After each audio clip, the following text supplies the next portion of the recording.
So I'm just going to kick things off by introducing myself.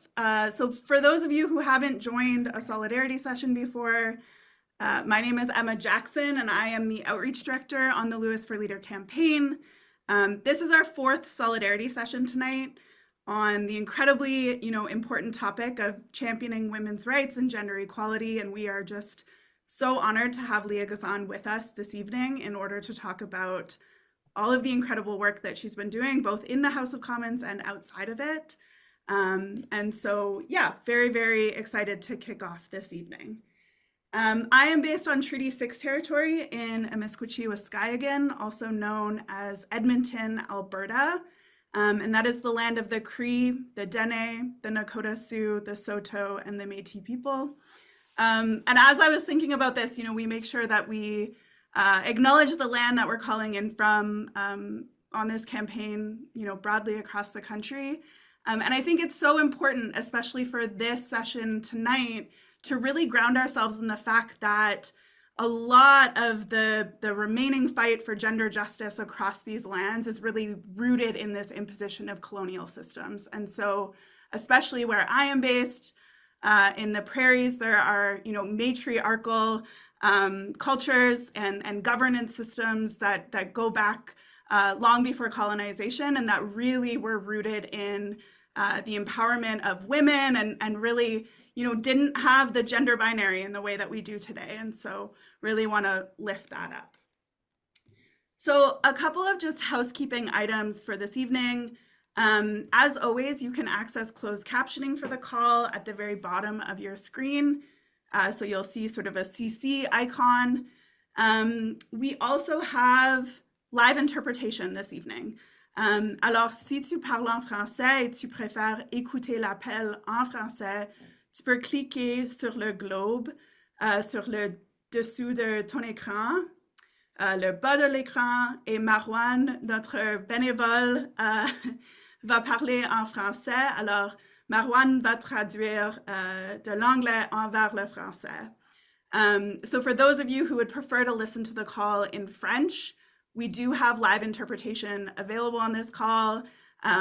We have just incredible bilingual volunteers and staff that are working on this campaign all across the country, and are really just, so honored to be able to offer up calls like this in both languages.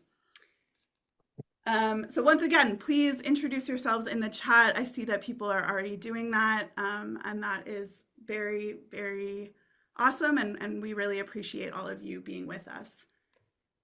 Okay, so I thought I was thinking about introducing Leah and Avi and how to introduce this session. And instead of reading out, neither of them know this, but instead of just reading out their bios from a piece of paper, I decided that I would tell a very short story about how I know them both, because both of them sort of appeared in my life and, around the same time, actually. And so for those of you who I haven't spoken to on one of these solidarity sessions before, my background is really in the climate movement, in the climate justice movement. And going back all the way to 2019, I was part of a youth-led campaign that was organizing for a Green New Deal. And we launched this campaign at this huge sort of youth organizing training that happened in Ottawa called Power Shift. Back in the spring of 2019, obviously it was still kind of winter spring. And Avi was there, as you can see. He actually convened this incredible panel of labor leaders, Indigenous leaders, leaders of the migrant justice movement, in order to really bring forward the vision of a Green New Deal that this campaign was then really fighting for, and working to build pressure, especially around the 2019 federal election. We wanted to make climate change and a Green New Deal a top priority in that election. And very quickly, Leah Gazan, came forward and came out of the woodwork, and we were like, that is a champion. That is someone who is going to fight within the House of Commons for all of us, who was, just had years, decades of activism work and who was beloved by her community. And right off the bat, we said, we're going to fight to get Leah Gazan elected. We had a handful of mostly NDP and Green candidates that we really wanted to see in the House of Commons. And that summer, Avi was part of him and this incredible team put on these town halls all across the country. They hosted this whole Green New Deal town hall tour. And us young people, he provided a platform for us. So they went all across the country hosting these town halls. And we used that in order to barnstorm, to recruit all of these young people from communities all across the country in order to then throw down behind candidates like Leah. And sure enough, Leah Gazan was elected in 2019. And this is a photo of us from the very first day, Leah, I don't know if you'll remember this, the very first day that you were in Ottawa, that all of these MPs descended on Ottawa, we actually had a sit-in that happened in the House of Commons where we said, you need to make climate change a top priority of this new government. It absolutely needs to be an urgent priority. And we wrote a mandate letter for all of our MPs calling on them to accept the mandate from our generation. And Leah met with us the very first day that she was in Ottawa in the House of Commons. She made time to meet with, a bunch of teenagers and 20-year-olds in Ottawa. And I don't say this, Leah, about very many MPs, but I have never once in my life regretted texting, calling for you, really throwing down behind you. You have been such a champion for our movements. And I have just been so incredibly grateful. And I won't step on Avi's toes too much, but I think this whole campaign has been so incredibly grateful to have your support, not only for the campaign, but you have truly been just a champion, I think, for social movements, for women, for trans people, for working people all across the country, ever since you were elected and way, way before that. So I'm so, so honored to be able to host both of you in conversation. Feels like a full circle moment for me. So why don't we spotlight Avi and Leah, and I won't read their bios, and I'll leave it there. Yay! No bios. And I'll be back. It's a I'll be special back in a Hello. little bit. Thanks, Emma. Oh, Thank can you. you believe that? Can you believe how blessed we are, Leah, on this team with incredible organizers like Emma Jackson? I know it's great. The world is kind of a place right now. I have to be honest, and Yep. it's hard watching the news, and I think you've spoken about that a lot. Yeah. And, I watched your campaign, I watched the lineups and, the way I was talking yesterday about how you've integrated artists into your movement, because artists are the ones that change the world, really. And you Absolutely. can see that in your movement, in this kind of tumultuous time when people want the real goods, Yep. the real talker. So, yeah, I'm just really happy to be here with you today, Avi, on Anishinaabe in New Dakota territory in the homeland of the Métis, Okay. to have some deep talk with my Good. bro. Love that. I'm here in Toronto with Indigenous One Spoon territory, in the Anishinaabe and Mississauga and Haudenosaunee lands, and the Dish with One Spoon treaty, in a way, being in this part of the land a foundational kind of framework for care, for mutual care, and our interdependence, which I think is really an underlying theme for this conversation. I'll just give people a quick preview because we're going to try to cover a lot of territory.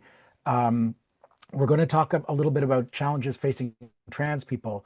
We're going to do a whole solidarity session just on issues facing trans people. We must talk about it off the top in a session on gender diversity. We're going to talk about the everyday emergency of the cost of living crisis and how gendered it is, the challenges facing people in this economy.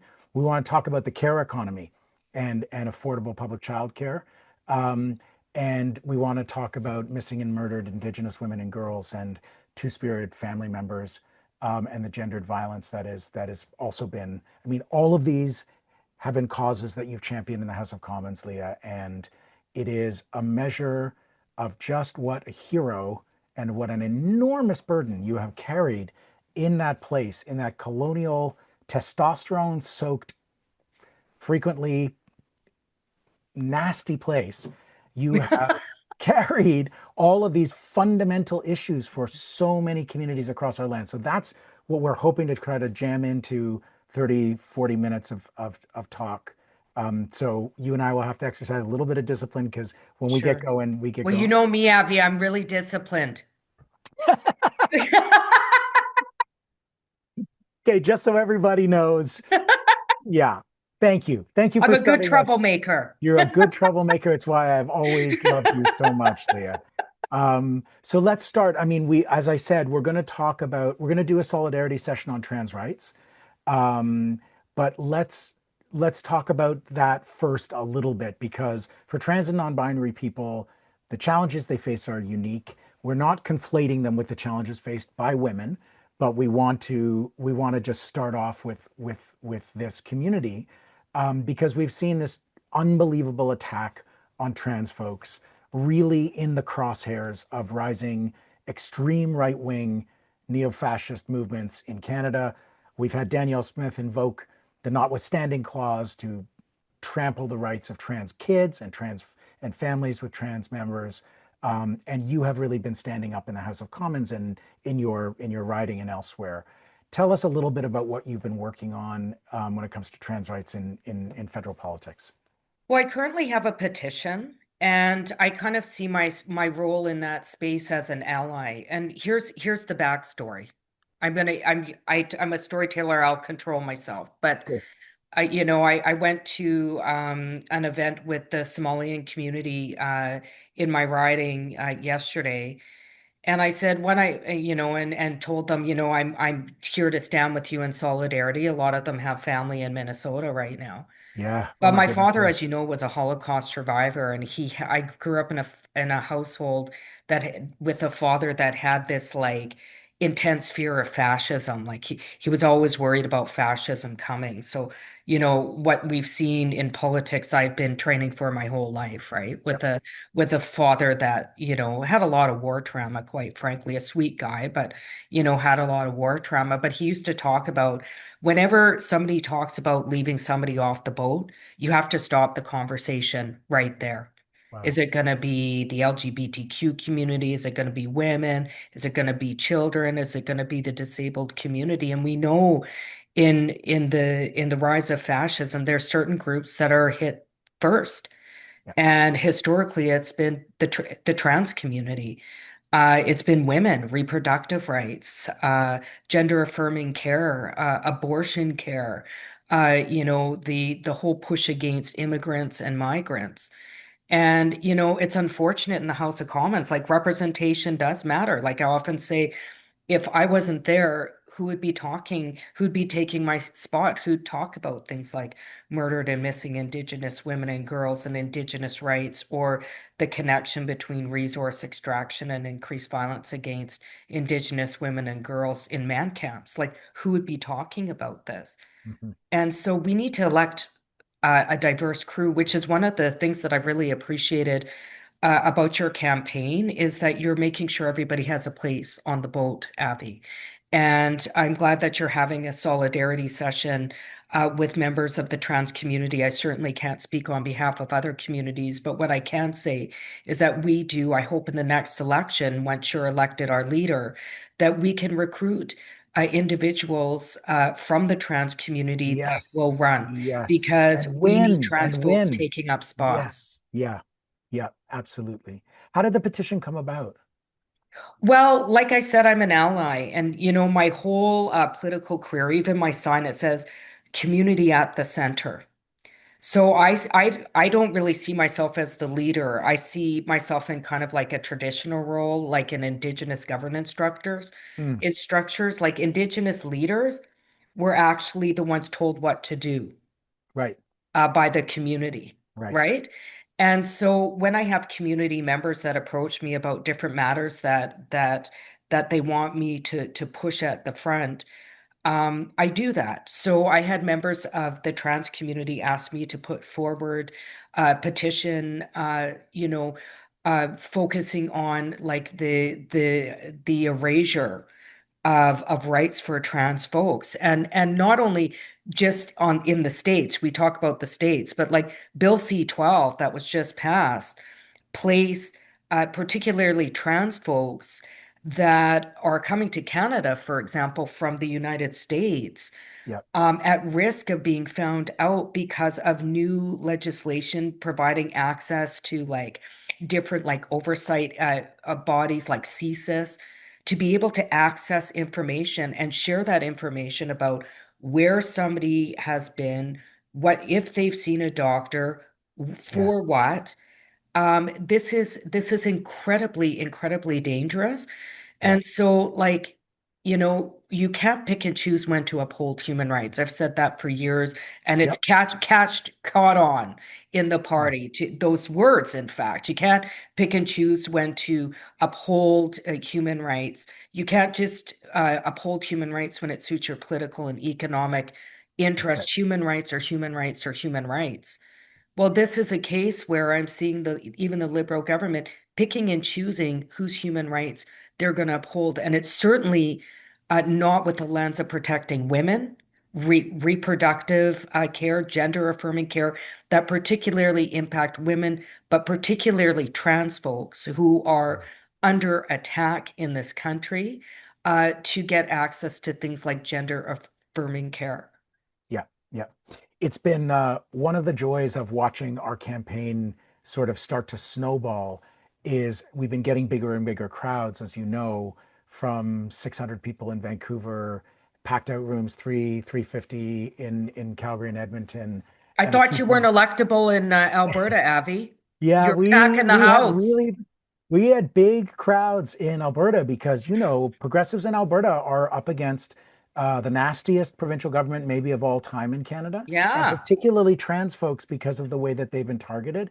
And Leah, it was beautiful and moving, and it's been so heartwarming to me to see the number of young trans folks who come out to our events and who are working on our campaign, because I think that some of the people who are attacked because of the community that they belong to get politicized and get Yeah. involved in politics as a response, like fighting for their own lives and rights.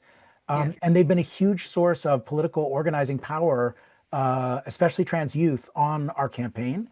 And that's the virtuous cycle really of keeping issues front and center, because when you really have all communities at the table, everybody's going to keep finding the connections and putting their issues forward. That's why I never liked this whole notion about bread and butter issues. Yeah.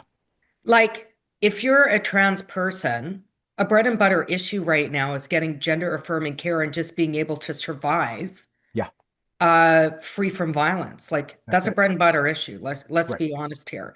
Yeah. Like, I think, that's what I love about your campaign. I know it's about gender equality, but I feel a place in your campaign, Yeah. like as an Indigenous woman, or an interracial, bicultural, Chinese Indigenous child of a Holocaust survivor. Like, I'm kind of a weird makeup, Avi. Yeah. Yeah. I represent genocides from all parts of the world, Wow. Canada, the Europe. Even my grandfather, who is Chinese, who I don't know a lot about. I won't give you a family education class, but I would take it. I would take it the if you did. gossip, the gossip, the gossip. But Was he in Canada? even Was your that, like, grandfather in Canada? my grandfather was he immigrated, like only the best and the brightest back then came to Canada. He was one of the Chinese that came to. So Wow. there's a lot of Chinese Wow. indigenous mix in my nation of Wood Mountain Yeah. Lakota Nation. Like, for Wow. example, we have Yees Yeah. in my nations, right? Amazing. Like really like Chinese last names of band members in my nation. But like I feel a place in your campaign. I feel that uh, gender equality is a bread and butter issue. Uh, Absolutely. Talking about workers, but through an intersectional lens, because let me tell you, and we'll talk about it later, it's a hell of a lot different for women than it is for men. And That's right. certainly if you for trans folks Yeah. Well, who this have is high rates of unemployment and high rates of discrimination in the workplace. well, exactly. And I love the way you flip the bread and butter issue for vulnerable communities can just be staying alive when you're under attack and everything about your identity is being targeted.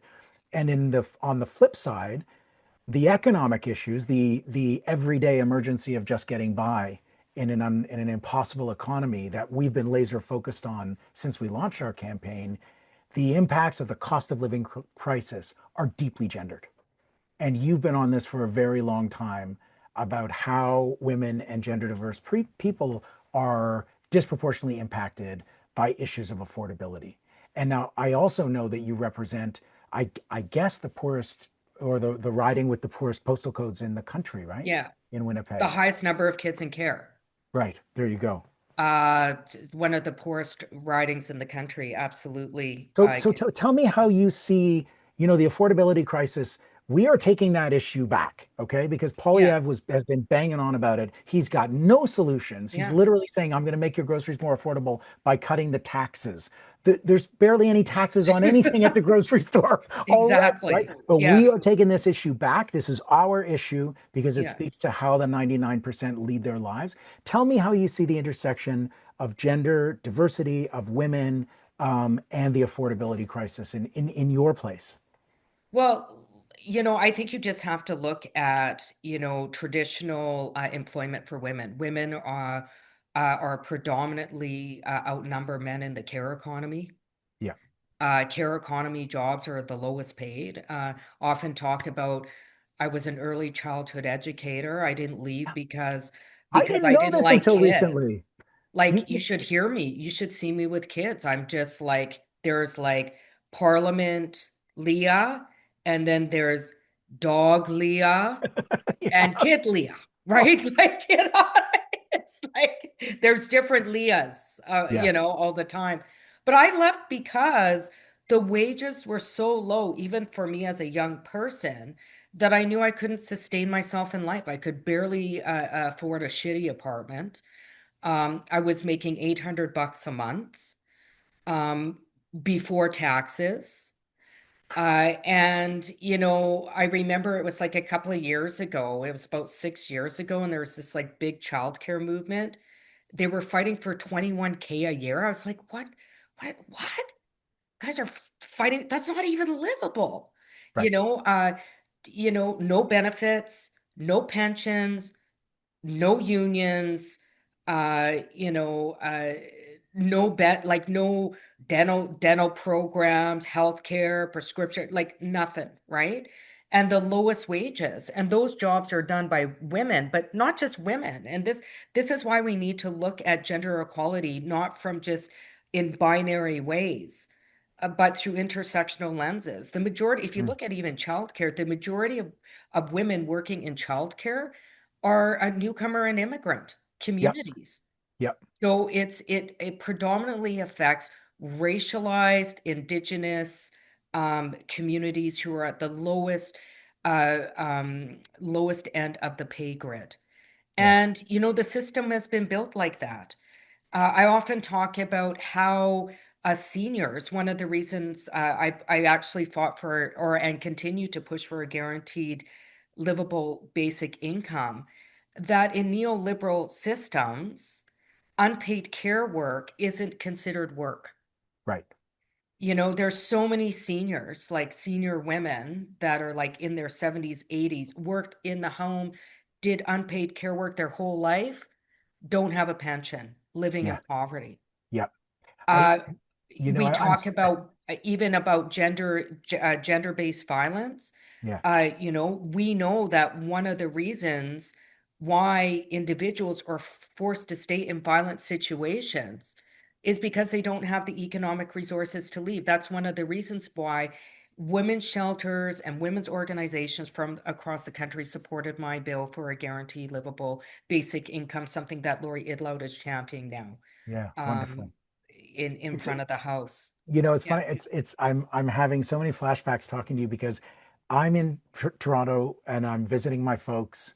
I'm in my mom's office. Say hi to your folks. They don't I, know me, but I'm big I fans. they are huge fans of yours, Leah. They're massive fans of yours. When your endorsement came in, they were doing well, they don't actually do cartwheels anymore, but they were doing virtual but this is where my mom wrote her books and her columns Really, for eh? like 50 Wow. years. And so you can see 70 years basically of a writer's life in the clutter Was she a behind me. thinker? Is she a thinker? Just kidding. Yeah, exactly. This is probably like I see this as kind of like it's a reflection of her personality spilling out over the sides. Yeah.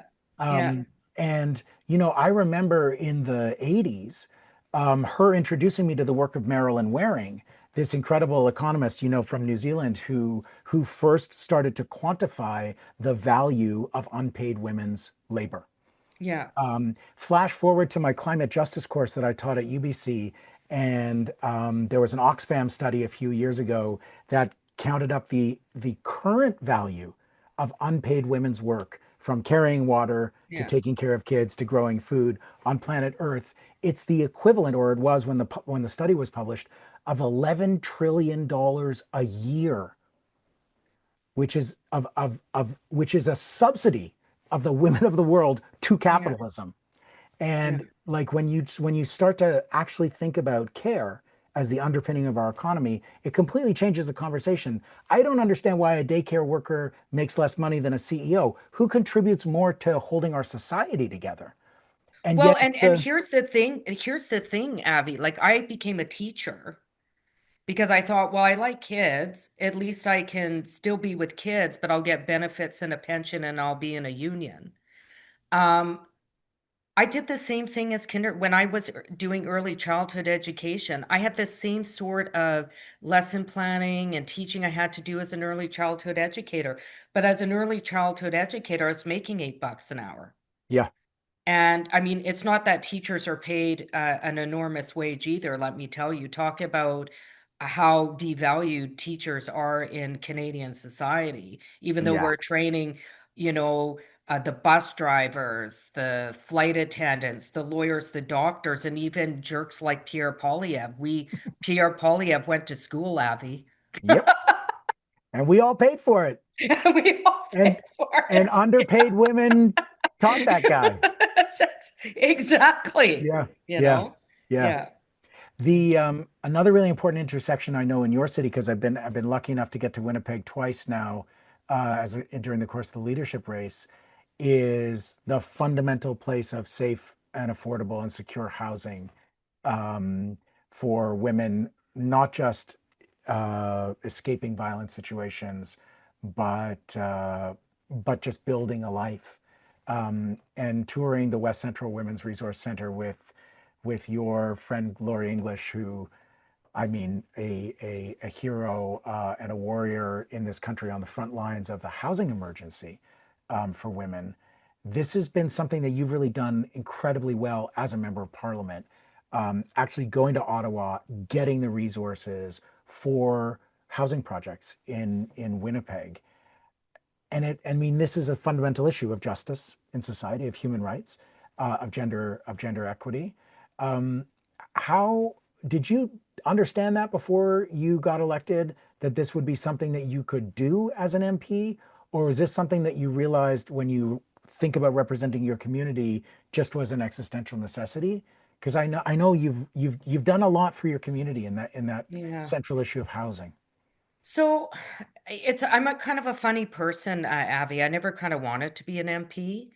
I'm like many women. I was asked like 10 times and then I finally was like, all right. And there was, a liberal took our riding and I had a meeting with him and he voted in favor of TMX and against housing as a human right. And I'm like, I'm gonna take you down, and that's the political Leah, not the dog and child Leah, but the real. Yep. So I'm gonna take you down, especially when you represent one of the poorest ridings and you vote against housing as a human right. Yeah. So I always knew that I would have to work at that, but I think it goes back to and what I see in your campaign You know, I come from the movement. The movement has funded me, they've supported me. Emma, you know, so flattered by, you know, her introduction, but like, you know, it was folks like Emma that got me elected, right? And, you know, it's the community and the movement that have kept me elected even during the NDP apocalypse. You know, I was one of 7 that managed to keep their seats. Yeah. Um, so I listen to the community. I have actually, since being elected, tried to build a movement in my community. So we actually have a group of organizations that meet, and I say, okay, like instead of all fighting for $3, everybody talk about their projects, and then we will prioritize where the community thinks the most need is. Cool. That's how we got funding for Sunshine House. That's how we got funding for the first harm reduction anything in Manitoba, a mobile Wow. overdose prevention site through Wow. Sunshine House, which provides housing and support, low-barrier housing and support for the 2S LGBTQIA plus community. Hmm. That's how we got West Central Women's Resource Center in that transitional housing. But that's also was part of my bill, Avi, because Really? when I got elected, I've always said one of the most violent human rights violations is poverty Yeah. because we can eliminate it. And we know that, like your public grocery option, Hmm. we know that there's a high cost at the front end, but it pays for itself, like in terms of Exactly. healthcare systems and mental health. And, you know, I mean, it just pays in dividends. And we know that with a guaranteed livable basic income. So that's why my bill was a guaranteed livable basic income in addition to other supports and services meant to meet special and specific needs, like Uh-huh. disability benefits or Yeah. affordable, accessible housing for rent geared to income. It's not um, uh, meant to replace the social safety net, more to augment current income guarantees like employment assistance and GIS to lift them up so that they're Yeah. livable and expand them out for people that are falling through the cracks, like the many people in my riding. So this is to me this is really fantastic. I feel like there's a narrative around the leadership campaign and around the NDP in general that we have to, reconnect with our working class base. And I think there's a lot of truth to that. And I also think that the way that the working class people are kind of imagined in our mainstream culture is quite gendered. And this is Very. in part because of the way that Polyev and the conservative movement have put on overalls and work boots and appeared at job sites, but they're always with guys in the skilled trades, almost always. The list of solutions that you just talked about, rent geared to income, guaranteed livable basic income, uh, an actual disability benefit that does not legislate people into grinding poverty to the point where people with disabilities are sometimes considering MAID because their lives are so desperate, right? These are all working class issues that come out of community struggles for the most vulnerable communities, and they are what you've been focused on the entire time you've been an MP. Yeah. So this is the other thing that I don't like about that narrative. You know, the whole definition of neoliberalism is placing the value of a human being, their dignity, in their ability to produce. Yeah. We have all sorts of folks that don't fit into neoliberal systems, like the 70%, for example, of adults with severe intellectual disabilities that live in poverty. You know, all the folks that don't fit into outside of unions and are doing unpaid care work. Yeah. And I mean, it's problematic. When we talk about the working class, we also have to differentiate how that experience is different because workers' lives, if we're going to protect the rights of workers, we also have to understand that workers' lives extend beyond the work site. You know, some of us leave our work site. I'm going to give you an example. Oh, Can I give you an yeah, yeah. example? I'm going to give you two solid examples. Great. So I I could used to talk about teach this all at night with you. Yeah. Yeah, so I used to teach at the University of Winnipeg. So I'm so-called scholar, you know, I'm like, I have a lot of productivity. I'm a single mom. I'm working the three jobs that people wanted us to have to do. I'm telling you, you don't want to do that. It's shit. Yep. I've been that single mom working three Yep. jobs. It's shit. And I go into work and I work in an area where a lot of Indigenous women go murdered and missing. And I'm constantly getting, um, you know, having predators harassing me, including one guy one time in a parking lot just going into my work. And I said, when he was trying to purchase my services, I said, I teach at the university, like you need to. And then I said, flowers and all this good language. We'll leave it at that. Anyway, You he need got to an earful. flower right off. Is that what you Right. told them? Yeah. Right. That's my experience when I leave the House of Commons. Yeah. That's my daily experience being an Yeah. Indigenous woman. I'm productive, I'm working. It doesn't matter how much I make, where I go, what I do. I When we talk about safety, it extends beyond the walls of the workplace. That's right. There is a woman in my riding. I haven't seen her for a bit. I live by all the shelters, and every day she goes out with a shoe. I haven't seen her. She would go out with a shoe. I hope she's alive still. I mean, she was living rough. And she would smash it on the ground all day. All day. Like that was like a job for her. You know, and every day she would work really hard, smashing her shoe. Um, but she didn't fit into neoliberal systems. She was houseless. But every day, her hardest job, she had the hardest job in the world. She Wow. had to find a safe place to sleep. She Yep. had to find, you know, food to eat. She had to do this at a time where she had serious mental health issues. That was Hmm. very apparent through observations. I'm making the assumption, but it was Yep. pretty apparent. Does she not deserve the resources to live with dignity and security, guaranteed livable basic income, or workers that, like migrant workers, that are being exploited, or temporary foreign workers that are beholden to stay with one employer without income to be able to leave? Yeah. So we need to redefine workers. We Yes. have to go, you know, away from this stereotype of the worker working, you know, 9 to 5, with going in with a lunchbox and a hard hat. Right. You know, workers come in all shapes of sizes. They have different kinds of jobs.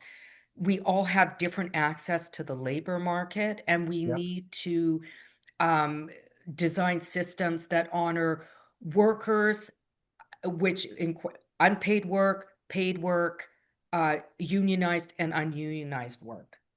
And I would say, and I know you agree, that people with disabilities have two full-time jobs. One, navigating the bureaucracy that they need to get whatever meager benefits they can, which is a full-time job, and navigating the healthcare system, in which some people are stuck for a lifetime and which is underfunded structurally decade after decade and has all of the problems of racism and classism built into it, like all the structures of our society. And for people with disabilities, they're working all the time, All the time. all the time. That's why we need to expand our pharmacare. Yeah. That's another reason why we have to expand our pharmacare, even for people to be able to receive life-saving medication. You know, so yeah, absolutely, I agree totally, Avi.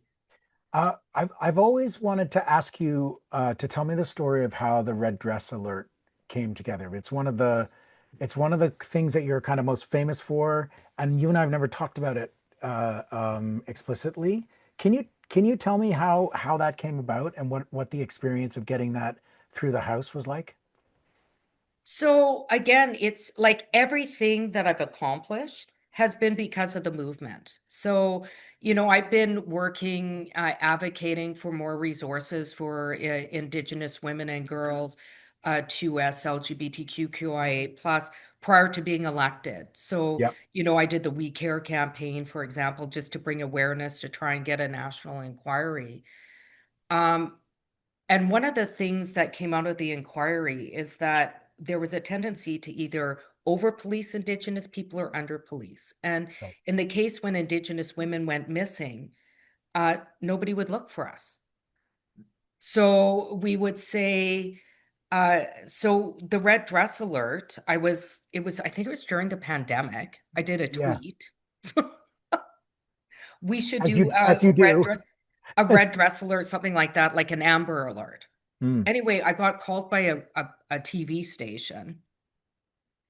Um, and and there was other people in our community that had done different things, like, posting faces on Facebook, using social media. So it's not that it was my idea. And in fact, other people had spoken about an alert system. I just happened to tweet it out. And I ended up working with a couple of women very closely, Sandra Delaron and Hilda Anderson Pierce. Sandra was at your event in Winnipeg that yeah. time. And Incredibly powerful leader. yeah, and we worked with women's organizations, survivors, advocates from across the country to push it over the line. But here is the message. If we go missing, we must be found. And that message really resonated with people because some people, depending on their knowledge level of the issue, would say, "You mean they're going missing?" And other people would say, "You mean when they go missing, nobody looks for them?" And other people would say, "Yeah, I'm sick of it. We go missing all the time and nobody looks for us and nobody takes it seriously." And it just really resonated. And then we pushed. We had press conferences, we had events in Ottawa. It was all driven by the movement. And that's Amazing. and that's how we got it through. Amazing. Amazing. I feel like you're like a one woman dot connector through all these issues. You know what I mean? Like you could Well, say intersectionality and it sounds yeah. like jargon, but when I look at the work that you've done, it's all connected. Yeah, so that's the thing, Abby. That's why I believe in your style of leadership. That's why I think sorry, I can't hear you. There's background noise. Okay, go ahead. Sorry Go. No, about that. I can hear you good. Oh, you can hear me Yeah, okay? yeah, yeah. It's perfect. So that's why I believe in your leadership because you're making those connections with people. You're taking all the movements that you've participated in through the years and you're bringing people together, movement driven. And you know what, Avi? That's what I've done in the House of Commons. I say, when I get all the credit for things, I say, it's not me, it's the movement. Like if I didn't have the movement of people working together, uh, I wouldn't get anything done. It's the movement that has allowed me to get things through Parliament. And so it's a shared victory. And I know Yeah. that when you get in, we're going to be working directly with movements and we're gonna get things across the line. That's so the goal, and I feel like we've seen so many powerful movement organizers from all these different movements jumping in on our campaign, many of whom are ambivalent about electoral politics, but who see an opportunity to have a movement-driven party. Yeah. Um, I'm talking to the Amalgamated Transit Union executive tomorrow morning as they talk to the leadership candidates, and I'm excited to talk about transit as an Indigenous issue, as a feminist issue, as an Yeah. issue of safety for Indigenous women in remote communities, because that's for me a central part of why I'm passionate about an electric bus revolution in Canada to reconnect Yeah. communities across this land and have no more highways of tears. And So and I also want to thank you, Abby. Like, I don't want to butter you up too much because I am I know it's buttering you up because I it's a bit adored you, but uncomfortable. I'm gonna. You're actually the only one that has centered, feminist issues, but women's issues, trans issues. You're the only one who's centered those issues in a real way in your campaign. And that's important to me. I'm tired of, gender equality and human rights being an afterthought. Yeah. It has to be part of everything we do. Gender equality, like you said, it's about transit. It's about healthcare. It's about wage grids. It's about so many things. It's about guaranteed livable basic income. It's about affordable, rent geared, accessible housing. It's about all of that. That's feminism. It's That's about it. being able to see that even if you identify as a certain gender, that we're not the same. We come from different experiences that are impacted by many just factors, the color of our skin, where we're born, who we are. And so I've just really appreciated that in your campaign. Well, your endorsement was something that I think it arrived right around the time when our campaign started to really snowball in momentum. So I'm Yeah. just going to go ahead and give you credit. We'll never know, but it happened at the same time. So Leah, it's been such a blessing to have you in my life for these years and to be able to work alongside you in the final stretch of this campaign and beyond. I'm just grateful for you. I love you so much, and I You just really too, appreciate brother. You you. too, brother.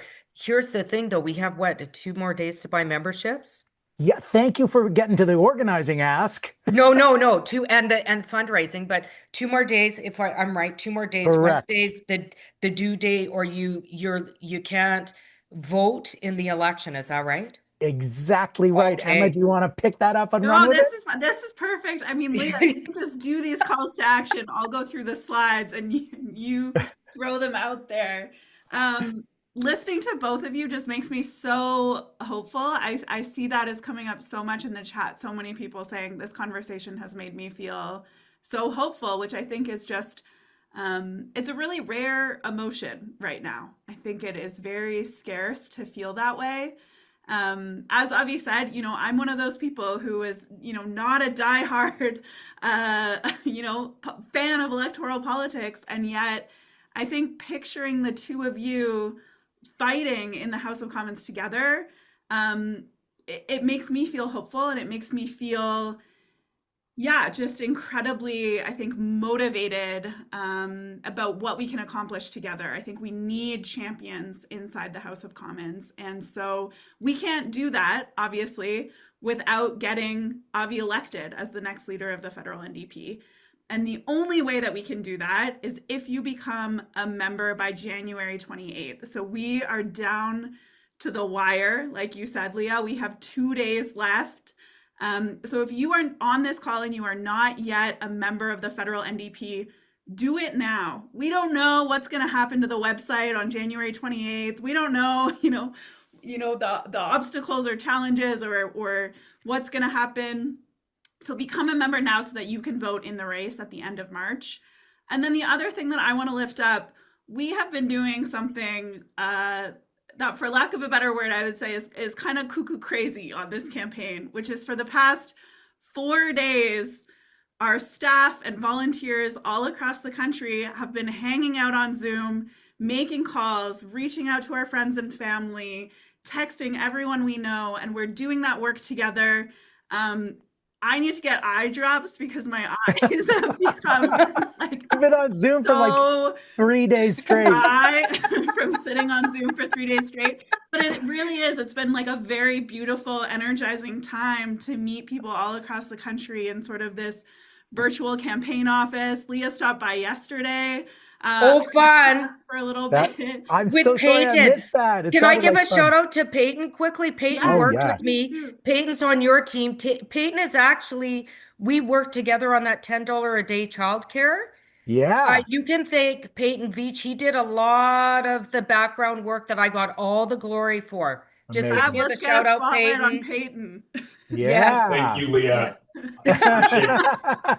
You're The voice of embarrassing me, but Peyton. No, there he that's is. okay. And he was almost on Jeopardy. Okay, now it's national. Okay, now everybody knows his secret is out. All right, so I think that we have volunteers and folks that are dropping links in the chat for how you can join us to make calls to reach out to your people.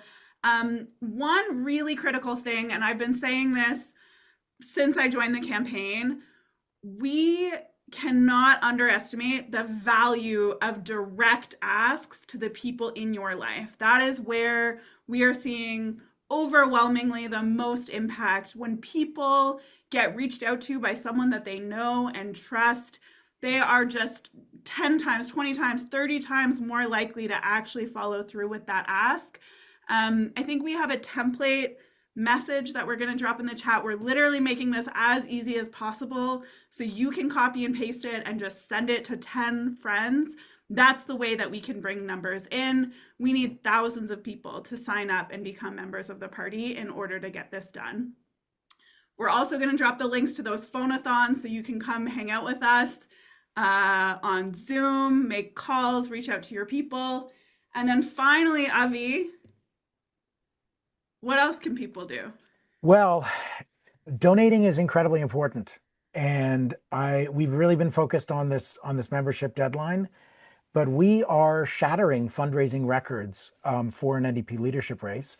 The party is in a bunch of debt, and we are trying to do democratic socialism in a capitalist system and showing the ability to raise money. We have, I think it's more than 5,000 donations now from hundreds and hundreds of communities from across the country.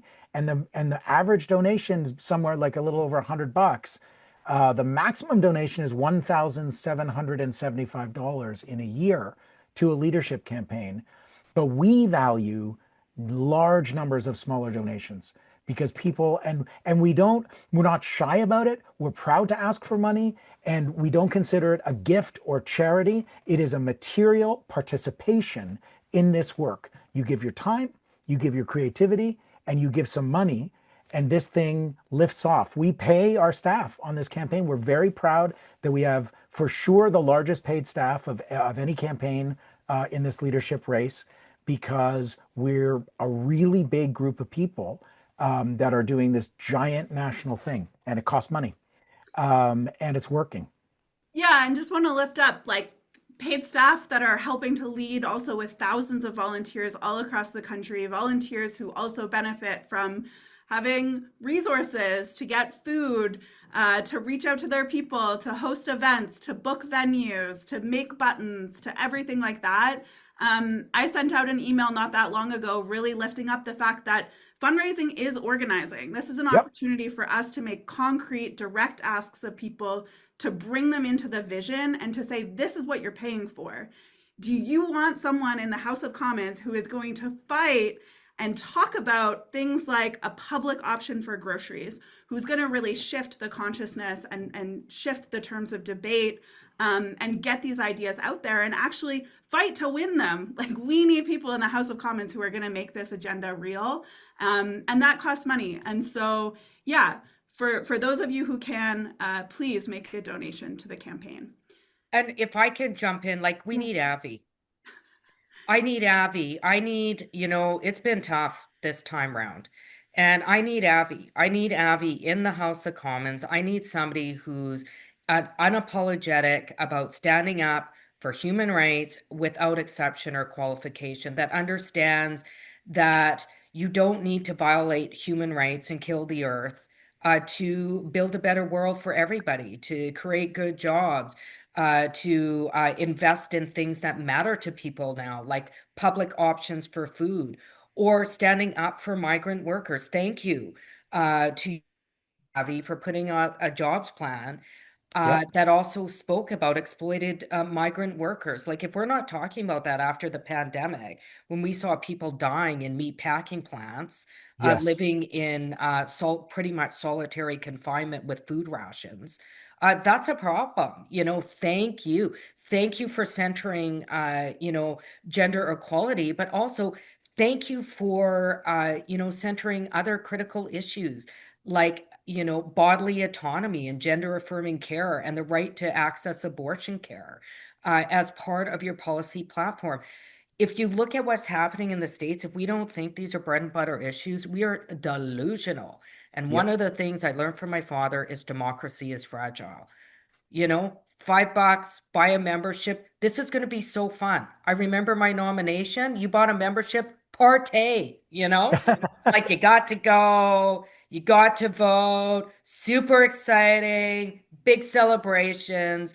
It's worth it. You know, I said yesterday, people spend $5 to go to the bar, $10. I don't know. I don't go to the bar dancing anymore. I think I would be ID'd like, you know, it's your bedtime, lady. But you know, back in the day, you know, we used to have to pay cover charge to go Sure. have fun. Why not donate to the NDP? Why not buy a membership? You know, like let's get Avi elected. Humanity and having a strong NDP in Canada is what we need right now. So thanks to everybody who's volunteered. Thanks for giving me joy. Thanks for the movement. And thank you, Emma and Avi, and particularly your leadership, Avi, for just really, you know, creating so much joy and hope during such a very difficult time in history. We need each other. We need each Yeah. other so badly right now. Yes. Thank you so much, 100%. Leah. You have Thanks, become our Leah. #1 cheerleader, and we love it. We love it. We need it. All right, everyone. We're gonna actually drop the Zoom link, I think, in the chat. So if people want to join us in our virtual campaign office after this to help make calls, to reach out to your people, please Great. do that. If not, join us on the 28th. That is the biggest day. We need hundreds of people all across the country on the phones, reaching out to their people, making sure that they have taken out a membership in order to get Avi elected. Okay. Thank you Thank so you. much. Thanks, everybody. Hurry Thanks, hard. Emma. All Thanks, right. Leah. Good Hurry night. We're hard. going for it. We're going Go for it. Team Into the Abby. stretch. Into the stretch.